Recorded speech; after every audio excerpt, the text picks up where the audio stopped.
Nah, kita selanjutnya adalah ke konfigurasi ujian.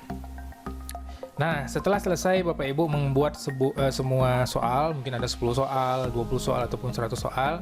Sekarang kita selanjutnya adalah ke setting ya, atau konfigurasi dari ujian tersebut. Oke.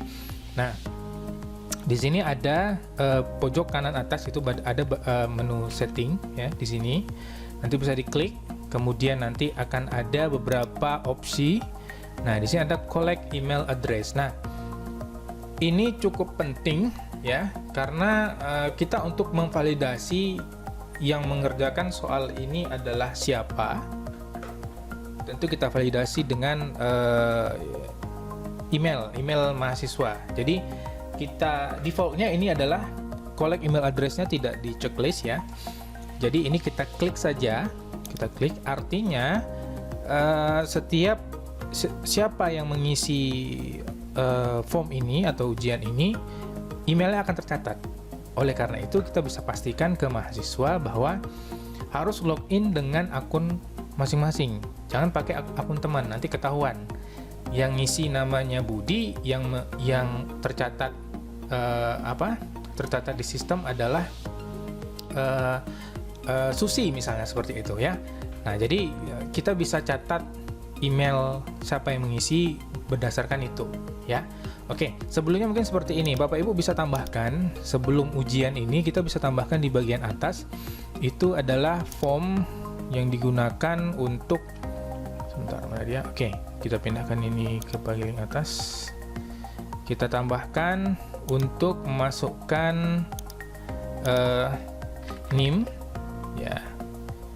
Kemudian kita validasi ya, di sini ada NIM. Jadi mahasiswa sebelum ujian dia akan masukkan NIM dan juga nama, walaupun nanti sebenarnya emailnya juga akan disimpan.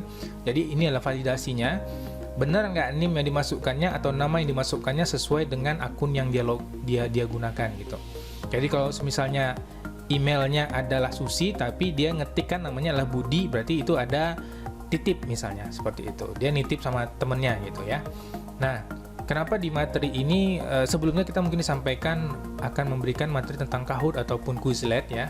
Itu sebenarnya adalah aplikasi tambahan di luar sana untuk memudahkan dalam melakukan ujian. Tapi kalau saya lihat pribadi itu adalah lebih kepada ujian yang onsite, yang di tempat, seperti itu. Kalau untuk online tidak ada validasinya. Jadi kita tidak tahu apakah benar-benar yang mengerjakan itu adalah mahasiswa A atau temannya yang dia nitip ke sana gitu ya. Oke, jadi oleh karena itu kita skip, kita maksimalkan di Google Classroom ya, di Google Form. Kita maksimalkan di sini bagaimana untuk memvalidasi juga. Walaupun bagaimanapun caranya, bagaimanapun canggihnya, tetap saja kalau ada yang mau berbuat curang tetap bisa gitu ya. Tapi setidaknya kita bisa meminimalisir hal tersebut. Nah, salah satunya dengan ini. Oke, kita berikan NIM di sini. Kita berikan, nah ini boleh kita kasih filter ya. Kalau misalnya dia masukkan NIM itu dengan huruf misalnya, ya kita berikan di sini harus berupa angka ya. Jadi kalau dia masukin di sini NIM itu dimasukkannya angka, huruf ya, dia tidak bisa gitu ya. Oke, ini required, kita wajibkan. Oke, kemudian kita copy. Oke, buatkan sini nama. Apakah harus berupa angka? Tidak perlu. Ini kita hapus saja. Jadi kita tidak perlu ada validasi nama. Di sini kita required juga. Nah, jadi mungkin Bapak Ibu bisa memodifikasi form ujiannya dengan seperti ini. Jadi di awal kita buatkan dulu NIM-nya. Kita wajibkan mahasiswa untuk mengisikan NIM, kemudian nama, kemudian baru kita mulai soal ujian, gitu ya. Oke, kita kembali lagi ke konfigurasi tadi. Nah, ini kita collect email address. Nah, ini hubungannya adalah dengan ini ya, korelasinya dengan ini. Jadi kalau seandainya NIM dan namanya tidak sama dengan email ini, nah itu bisa jadi pertanyaan nantinya. Oke, kita buat collect email address. Kemudian berdasarkan tutorial ini juga ada nih nomor 1, nomor 2, 3 dan seterusnya. Ini ada keterangannya Bapak Ibu ya. Jadi kalau yang pertama itu collect email address, kita dipastikan itu kita aktifkan sehingga siapa yang mengisi form akan tercatat ya. Kemudian respon receipts ini kita nonaktifkan saja karena supaya mahasiswa tidak bisa, kalau ini respon receipt ini kita aktifkan artinya setiap orang selesai mengisi form dia akan menerima apa yang sudah diisinya gitu ya. Saya rasanya tidak perlu karena kalau seandainya ini ada bisa jadi ini di-share ke teman yang lain yang belum ujian gitu ya. Jadi ini kita nonaktifkan saja. Kemudian ini juga cukup penting ini yang kalau di modul itu poin nomor 3 ya. Poin nomor 3 itu kita pastikan ini kita aktifkan restrict to user in University of Riau and its trusted organization. Artinya form ini hanya bisa diakses oleh orang atau user yang punya akun official Unri. Jadi kalau dia menggunakan Gmail biasa dia nggak bisa akses walaupun dia login pakai email dia itu, gitu ya. Atau dia login menggunakan email Google Suite tapi punya kampus lain, itu nggak bisa. Ya, jadi ini khusus hanya untuk Universitas Riau saja. Oke, kemudian selanjutnya yang nomor 4. Yang nomor 4 itu adalah limit to one response. Artinya satu orang hanya bisa mengisi satu kali gitu ya. Ini harus diaktifkan juga sehingga ujian itu hanya bisa dikerjakan satu kali. Kalau ini tidak diaktifkan dia masih bisa ngisi lagi ujiannya terus-terusan gitu ya. Oke, selanjutnya adalah edit after submit dan see summary chart and text response. Ini saran saya dinonaktifkan supaya apa? Supaya kalau dia sudah ngisi ujian ya dia nggak bisa ngedit lagi. Jadi jangan sampai salah Bapak Ibu kalau misalnya ini tidak ini terklik gitu ya. Terklik seperti ini misalnya edit after submit, artinya setelah dia submit ya dia masih bisa ngedit lagi gitu ya. Jadi ini dinonaktifkan. See summary chart juga jangan sampai dia bisa melihat summary dari jawaban orang lain, itu jangan sampai ya. Jadi settingannya adalah seperti ini. Collect email address diaktifkan, respond receipt dinonaktifkan, kemudian restrict to user itu diaktifkan, limit one response itu juga diaktifkan, dan responden can edit after submit dan si summary itu dinonaktifkan. Yang itu yang pertama ya. Oke. Selanjutnya di bagian presentation, ini hanya bagian tampilan gitu ya, tapi cukup penting juga. Nah, ini kuncinya seperti ini. Kalau tadi sebelumnya kita bisa mengacak urutan dari opsi jawaban ABCD-nya, kalau sekarang kita di sini ada shuffle question order, artinya soal jawaban itu bisa teracak gitu ya. Dan mungkin mahasiswa soal yang sama itu diangkat di nomor 1, mungkin temennya soal yang sama itu ada di nomor 7 gitu ya. Jadi nggak ada tuh kunci jawaban nomor 1 jawabannya apa gitu, itu nggak ada gitu ya. Jadi kita buat acak seperti ini. Show progress bar boleh. Ya, misalnya Bapak Ibu mau berikan ini opsional saja, tidak wajib gitu ya. Kemudian ini confirmation message juga bisa kita tambahkan. Misalnya seperti ini. Kita tambahkan, terima kasih jawaban Anda telah diterima. Oke. Misalnya seperti ini. Jawaban Anda sudah diterima, silakan tunggu hasilnya. Gitu misalnya ya. Oke. Selanjutnya adalah di bagian quiz ya, di bagian quiz. Nah, tadi karena kita membuat quiz dari Google Classroom, maka otomatis ini make this a quiz ini aktif. Tapi kalau Bapak Ibu hanya membuat form biasa saja untuk misalnya meminta responden, misalnya buat kuesioner, nggak perlu diaktifkan make as quiz-nya. Kemudian di sini ada pilihan release grade juga ya. Di sini ya, nomor 2 ini ada release grade-nya. Release grade itu digunakan agar mahasiswa bisa melihat nilainya langsung setelah selesai ujian dilakukan. Jadi ini juga pilihan ya. Bapak Ibu bisa mempersilahkan membuat mahasiswa untuk bisa melihat jawabannya atau nilainya langsung, atau juga mahasiswa bisa, ini ada pilihan di bawahnya ini, respondent can see missed question, correct question, atau point value. Ini juga bisa optional. Tapi kalau saya pribadi correct answer-nya saya hilangkan ini ya.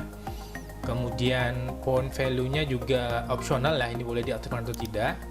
Artinya begini, kalau seandainya correct answer-nya langsung bisa dilihatkan, jadi mahasiswa langsung tahu, wah aku nilaiku sekian, kunci jawaban yang benar adalah seperti ini. Nah, lagi-lagi kalau seandainya ada teman yang belum ujian, dia bisa share itu ke teman yang lain gitu ya. Jadi menurut saya Miss Question ini dinonaktifkan saja, opsional ya, tapi correct answer ini dinonaktifkan gitu ya. Nah ini correct answer itu saran saya dinonaktifkan, Miss Question itu opsional, point value itu opsional, terserah Bapak Ibu mau aktifkan atau tidak. Kemudian di sini tadi release grade itu kita nilainya langsung ditunjukkan itu setelah ujian selesai atau nanti belakangan kita akan review gitu ya, terserah, tergantung kepada Bapak Ibu masing-masing gitu ya. Kalau sudah semua dari sini settingannya sudah oke, rasanya sudah, di presentationnya juga sudah, di kuisnya sudah, kemudian kita save. Nah kita save seperti ini. Kemudian untuk mempreview ujian kita, di sini ada tombol preview gitu ya. Bapak Ibu bisa lihat, diklik seperti ini. Nah inilah yang akan tampil nanti di data si siswa. Oh ini kok di bawah ya. Oke sebentar. Oke.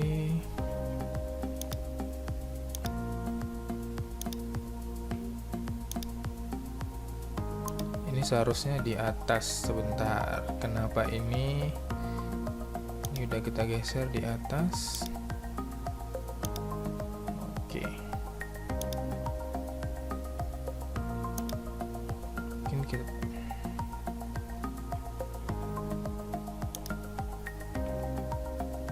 ya tadi belum terupdate mungkin ya, belum tersave di Google-nya.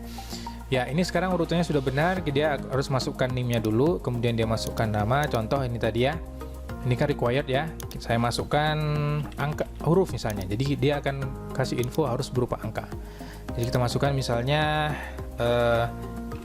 19.111.345 misalnya gitu. Kemudian namanya Ahmad Dhani misal, seperti itu. Oke. Kemudian dia jawab jawabannya ini, kemudian ini tadi dan segala macam. Oke, nah progress bar itu yang di sini tadi, ya. Setelah itu baru dia ini apakah ibu kota provinsi Riau? Pekanbaru. Oke, kemudian saya submit. Oke, ya di sini. Kemudian tadi view akurasi, sebentar kita lihat ini apa nih. Oh ya, ini review jawabannya saja sih, tapi nggak bisa diedit lagi. Oke, nah kalau seandainya tadi Bapak Ibu mengaktifkan bagian mana ya? Misalnya Bapak Ibu mengaktifkan, oh ini, Miss Question, correct answer, point value, misalnya Bapak Ibu aktifkan, maka mahasiswa bisa melihat jawabannya. Nah seperti ini saya refresh ya. Nah inilah dia bisa lihat, oh saya salah jawabannya, yang benar apa, yang benar ini gitu. Jadi kan dia punya kunci jawabannya gitu. Jadi ini yang kita hindari, kalau bisa jangan sampai dia nge-share ini kepada temannya yang belum ujian gitu ya. Nah ini yang benar dan seterusnya gitu. Nah jadi sebaiknya ini di settingannya itu di nonaktifkan ini Miss Question, correct answer, point value ya. Ini dihilangkan ya. Kemudian kita save. Oke. Nah, nanti berapa yang merespon atau berapa yang sudah mengisi ada di bagian ini, bagian responses. Kita klik ya. Kita bisa lihat nih ini siapa yang mengerjakan gitu ya. Itu bisa ada infonya. Ini dia namanya. Emailnya ini tercatat adalah email saya sendiri gitu ya. Kemudian kita bisa lakukan, kita lihat jawabannya apa. Kemudian juga ini bisa juga kita create spreadsheet ya. Artinya jawaban ini resumenya itu bisa kita kumpulkan dalam suatu Excel. Jadi lebih mudah kita untuk nanti mengelolanya, jawaban dari masing-masing mahasiswa itu sendiri. Tapi oleh karena itu untuk mudah mengurutkannya dan segala macam, kita tambahkan jangan lupa adalah NIM dan juga nama. Jadi kita nanti bisa mengurutkan berdasarkan NIM gitu ya. Pastikan mahasiswa tidak salah menuliskan NIM dan juga tidak salah menuliskan namanya. Termasuk kita bisa juga deteksi siapa yang mengisi ini sebenarnya gitu ya. Oke. Nah, ini juga selanjutnya adalah materi selanjutnya adalah membuat batas waktu ujian secara otomatis.